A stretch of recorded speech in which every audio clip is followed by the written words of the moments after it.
আমি যতবারই বালুরঘাটে এসেছি ততবারই এই ভালোবাসা নিয়ে ফেরত গেছি। সুপার সুপার সুপার লাগছে।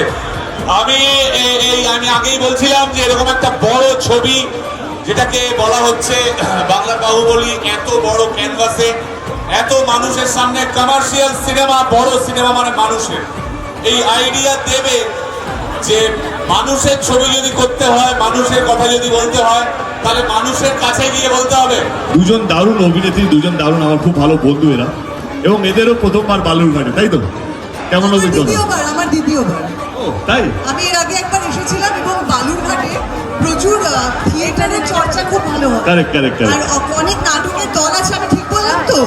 হ্যাঁ হ্যাঁ, আমি সেই সূত্রে একবার এসেছিলাম বালুরঘাটে, এবং এখানে সবাই খুব গান বাজনা করতে ভালোবাসে, সবাই খুব সিনেমা প্রেমী মানুষ, মানে সবাই খুব সাংস্কৃতিক চর্চার মধ্যে থাকে, এটা আমি জানি।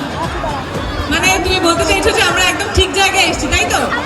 মানে আমরা একদম একদম ঠিক আমরা জায়গায় একদম ঠিক জায়গায় এসেছি, এবং সেটা মানুষের ভালোবাসাতে বোঝা যাচ্ছে যে আমরা বলি না যে বাংলা সিনেমার পাশে দাঁড়ান।